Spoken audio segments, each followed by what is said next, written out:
with his number of comments, but maybe a couple of other pieces of data about some of the challenges on the way. The first is the number of threatened defamation suits. In 10 years, I've had exactly 10 threatened defamation suits. But to be fair, 9 of them were from Winston. and in fact, I'll tell you about the first one, because I was in the select committee corridors at Parliament talking to Paul Plummer. Winston strolled in, and he saw Paul and started talking to Paul. He turned around and looked at me, and sort of like slowly recognition dawned on him. And then followed a very impressive 3 to 4 minute tirade in front of everyone, 30, 40 people there, how I can't say what I've been saying, I'm suing you for defamation, I'll take you for every cent you're worth, etc. This went on for an impressive amount of time. I said nothing, and then Winston stormed off. Paul very quickly commented, I always wondered if Winston would read Kiwiblog. No, I don't.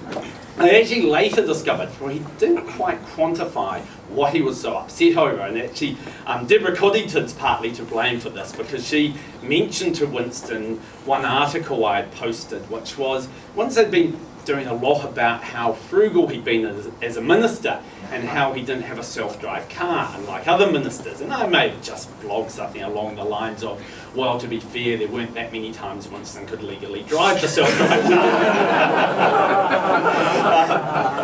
But I got a wee bit worried, I have to say, that you just had the Foreign Minister of New Zealand threaten you for defamation in front of 30, 40 people. Yeah, and you worry a bit about this. I rang up a friend who's not quite here yet, Belinda McCammon, who works for Radio New Zealand, and just said, look, is he likely to do anything? Should I hire a lawyer? And she went, no, I won't get too worried. I mean, he's threatened me with defamation. And I said, oh, when was that?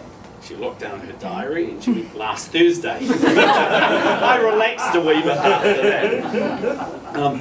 One of the other challenges was, look, Kiwiblog's 10 years old, but actually I've been posting my views or opinions on the internet since around 1996. There used to be this great thing called Usenet, total anarchy.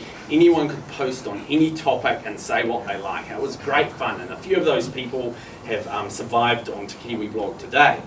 Now at the time I actually worked in Parliament and worked in the Prime Minister's office. And people, because they knew I worked in the Prime Minister's office, would often email into the Prime Minister complaining about my views and demanding she do something about me. The only thing is, back then the email thing was a bit new and ministers didn't really do their own email. In fact, all emails to the Prime Minister went to me. Pleased to say the Prime Minister backed me 100% on every issue, rejecting all the complaints about me.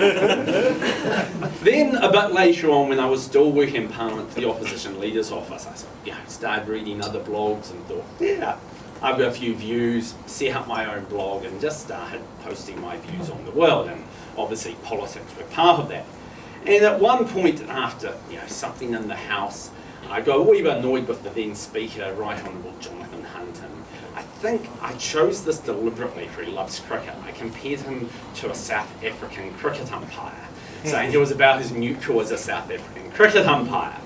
Jonathan took great offence and complained to the Leader of the Opposition. Now, it was pointed out to me that as an employee of Parliamentary Service, my employer, the Speaker of the House.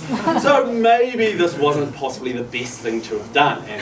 And the Leader was summoned to a meeting with the Speaker to discuss whether I should be sacked from Parliament, and he sent Deputy Leader Jerry Brownlee, who, I'm not sure if Jerry's here, but very grateful to Jerry, because Jerry went along to this meeting to discuss my sacking. Brownlee to you?